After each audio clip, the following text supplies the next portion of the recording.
మీ అందమైన ప్రయాణం ప్రారంభించండి. 39 మీరు తల్లిదండ్రి అవ్వాలనే కలలను సాకారం చేయడానికి సహాయపడుతుంది. నమస్తే, welcome to Suman TV. Summer season వచ్చేసింది. ఇక ఉష్ణోగ్రతలు బాగా పెరిగిపోవడం స్టార్ట్ అయిపోతుంది. ఈ టైంలో చెమటలు ఎక్కువగా పడడం, డీహైడ్రేషన్ ఎక్కువగా అయిపోవడం, ఇలాంటి సమస్యలని చూస్తూ ఉంటాం. మరి ఈ సమయంలో బీపీ అలాగే డయాబెటీస్ ఉండే వాళ్ళకి మరింత ఇబ్బందికరంగా ఉంటుంది. మరి వాళ్ళు ఎటువంటి జాగ్రత్తలు తీసుకోవాలి, వాళ్ళ హెల్త్ కండిషన్ ఎప్పటికప్పుడు ఎలా చెక్ చేసుకుంటూ ఉండాలి, వేటికి వాళ్ళు దూరంగా ఉండాలి, ఈ విషయాలను అడిగి తెలుసుకుందాం. మనతో పాటు ఉన్నారు general physician doctor Rajesh Shukla గారు. Hello sir. హలో. బేసిక్గా ఏ సీజన్ అయినా కూడా డయాబెటీస్ అలాగే బీపీ ఉండేవారికి ఒక్కొక్క సీజన్లో ఒక్కొక్క రకమైనటువంటి ఇబ్బందులు అయితే తరచూ వాళ్ళకి ఉంటూనే ఉంటాయి. వింటర్ సీజన్ వస్తే ఒకటి ఉంటుంది, సమ్మర్ వచ్చినప్పుడు ఒకటి ఉంటుంది, ఒక్కొక్క రకంగా. కొన్ని విషయాల్లో అంటే ఏ విషయాల్లో కాన్షియస్గా వాళ్ళు ఉండాల్సిన అవసరం ఉంటుంది. బేసిక్గా ఈ సమ్మర్లోనే ఎందుకు వాళ్ళకి ఇబ్బందులు అనేవి ఏర్పడతాయి, వేటి వల్ల ఇబ్బందులు వస్తాయి?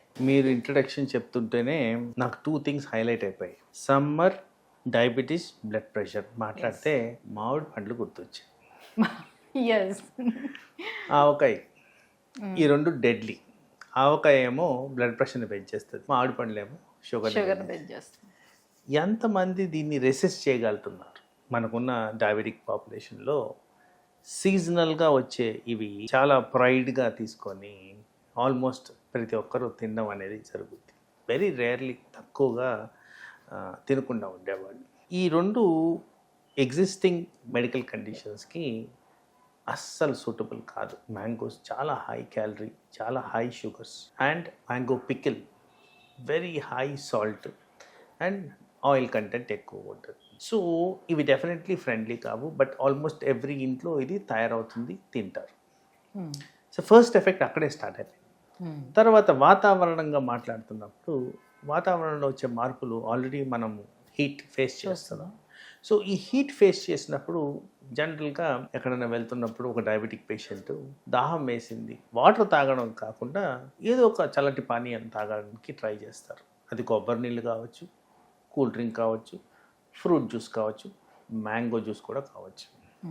మరి ఈ ఎక్స్కర్షన్స్ ఏవైతే జరుగుతున్నాయో వీటి కారణంగా షుగర్ ఫ్లక్చుయేషన్స్ వచ్చేదానికి చాలా హై లెవెల్ ఛాన్స్. కొబ్బరి నీళ్ళు తీసుకుని వస్తుందా సార్? కొబ్బరిలో ఉంటుంది కదా షుగర్. ఓకే, వాళ్ళు కొబ్బరి నీళ్ళు కూడా తీసుకోవద్దు. రెస్ట్రిక్షన్. సో అలాగే సైన్స్గా మనం మాట్లాడుతున్నప్పుడు బ్లడ్లో వాటర్ అధికంగా ఉన్నప్పుడు సర్క్యులేషన్ బాగుంటుంది. ఈ డీహైడ్రేషన్, సరిగ్గా వాటర్ తీసుకోరాకపోవడం అనేది సమ్మర్లో జరుగుతుంది.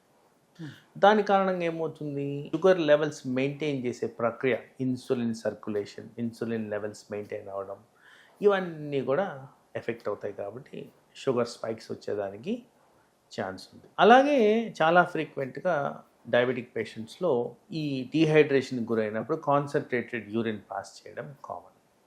కాన్సన్ట్రేటెడ్ యూరిన్ పాస్ చేసినప్పుడు అక్కడ కూడా ఇన్ఫెక్షన్స్ దారితీసే విధంగా పనిచేసేదానికి ఛాన్స్ ఉంది.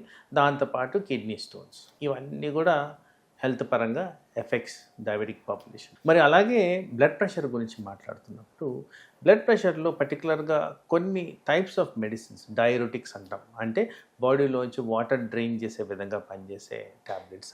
ఎప్పుడైతే మనం సమంగా హైడ్రేషన్ తీసుకోమో, ఎప్పుడైతే మనము ఎక్కువగా ఎండగా ఎక్స్పోజ్ అవుతుంటామో, అప్పుడు బాడీలో వాటర్ లోపించిన దానివల్ల అగైన్ కిడ్నీస్ మీద భారం, యూరిక్ యాసిడ్ పెరగడం అనేది జరుగుతుంది. యూరిక్ యాసిడ్ కూల్ డ్రింక్స్ కారణంగా పెరుగుద్ది, దిస్ ఈస్ ఎవిడెన్స్.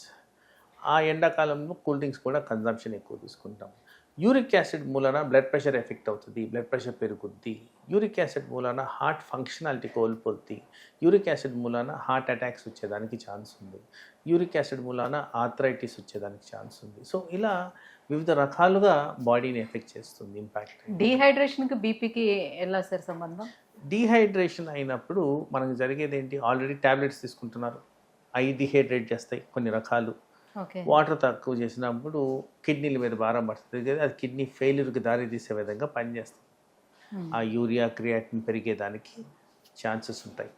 సో అందుకోసం అది కూడా గమనించుకోవాలి. తర్వాత ఎప్పుడైతే డీహైడ్రేషన్కి గురవుతారో, ఈ డీహైడ్రేషన్కి గురైనప్పుడు స్ట్రోక్స్ రావడం ఈజీగా వస్తుంది. ఎందుకంటే కాన్సన్ట్రేషన్ ఆఫ్ బ్లడ్ థిక్ అయిపోద్ది.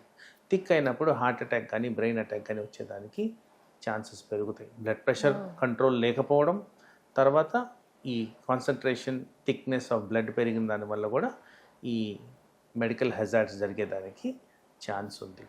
సో అందుకోసం ఈ రెండు చాలా ఇంపార్టెంట్గా మనం గమనించుకోవాల్సిన అంశం. అయితే ఇప్పుడు బ్లడ్ ప్రెషర్ ఒక్క పేషెంట్లోనే కాదు, ఈవెన్ డయాబెటిక్స్లో కూడా ఇదే ప్రక్రియ. ఎక్కడైతే బ్లడ్ థిక్నెస్ పెరుగుతో వాళ్ళకి ఆల్రెడీ రక్తనాళాల్లో కొలెస్ట్రాల్ పేరుకున్న వల్ల అథెరోస్క్లెరోటిక్ చేంజెస్ అంటాం మేము. బ్లడ్ వెజల్స్లో థిక్నెస్ పెరిగిపోయి సప్లై సరిగ్గా ఉండదు. ఎక్కడైతే సప్లై సరిగ్గా ఉండదో ఈజీగా బ్లాకేజ్కి గురయ్యే విధంగా ఉంటుంది. కాబట్టి అక్కడ కూడా హార్ట్ అటాక్, బ్రెయిన్ అటాక్ వచ్చేదానికి ఛాన్స్ ఉంది. కాబట్టి మోస్ట్ ఇంపార్టెంట్గా అండర్లయింగ్ థింగ్ ఏంటంటే హైడ్రేషన్, వాటర్ సరిగ్గా తీసుకోండి. అండ్ ఆల్వేస్ రికమెండ్ చేస్తున్నట్టు అరౌండ్ 3 to 4 లీటర్స్ మళ్ళీ ఇక్కడ మీ డాక్టర్ని సంప్రదించి ఆ అమౌంట్ తీసుకోవడం ముఖ్యం. నేను రికమెండ్ చేసేది ఒక హెల్తీ ఇండివిజువల్కి. ఎవరికన్నా ఈ హార్ట్ కాంపనెంట్ కానీ, లివర్ కాంపనెంట్ కానీ, కిడ్నీ కాంపనెంట్ కానీ ఉన్నప్పుడు ఎంత అమౌంట్ ఆఫ్ వాటర్ తీసుకోవడం అనేది మీ పర్టికులర్ డాక్టర్ అనేది డిసైడ్ చేసి అడ్వైస్ చేయడం జరుగుద్ది. ఆ విధంగా తీసుకోవడం అనేది ముఖ్యం. అలా చేసిన దానివల్ల మీ సర్క్యులేషన్ బెటర్గా ఉండి మీకున్న coexisting conditions like blood pressure, diabetes బెటర్గా కంట్రోల్ ఉండే విధంగా చేసుకోవచ్చు. సో మరి ఈ సమ్మర్లో బీపీ, డయాబెటీస్ ఉండేవాళ్ళు వ్యాయామం అనేది ఎక్కువగా చేయొచ్చా? చేసేటప్పుడు కూడా స్వెట్ రూపంలో చాలా ఎక్కువ బయటకు వచ్చేస్తుంది వాటర్ కంటెంట్. సో అప్పుడు కూడా డిహైడ్రేట్ అవుతూ ఉంటారు. సో అది చాలా ఇరిటేటింగ్గా కూడా ఉంటుంది. ఆ టైంలో ఏం చేసుకోవచ్చు దానికి ఆల్టర్నేట్గా? తప్పనిసరిగా వ్యాయామం అనేది చెయ్యాలి. అది కూడా ఫార్మ్ ఆఫ్ వాకింగ్. దాని నెక్స్ట్ ఆల్వేస్ కొద్దిగా కాటన్ వైట్ క్లోత్స్ వేసుకోండి.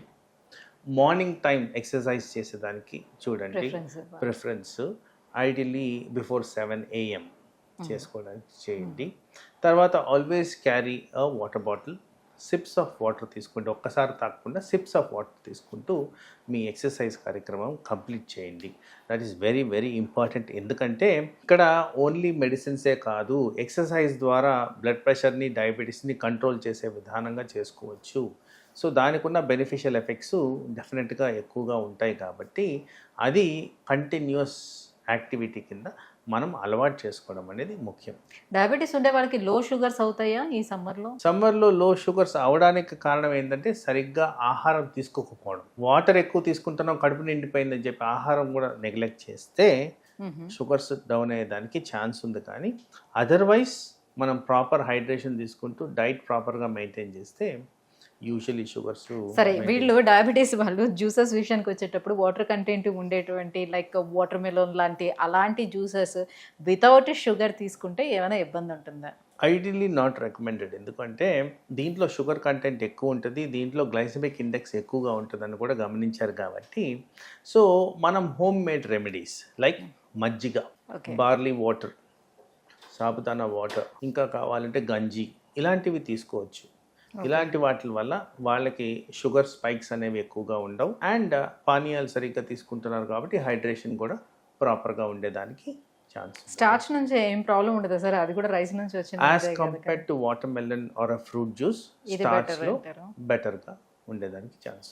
Thank you sir, thank you so much. So మొత్తానికి సమ్మర్లో డయాబెటీస్ అండ్ బీపీ ఉండే వాళ్ళు ఎలాంటి జాగ్రత్తలు తీసుకోవాలి, వాళ్ళ హెల్త్ కాన్షియస్ అంతా ఎక్కువగా ఉండాల్సి ఉంటుంది, ఏమేమి అవాయిడ్ చేసుకోవాలి, విషయాలపై అవగాహన కల్పించినందుకు థ్యాంక్ యూ సో మచ్.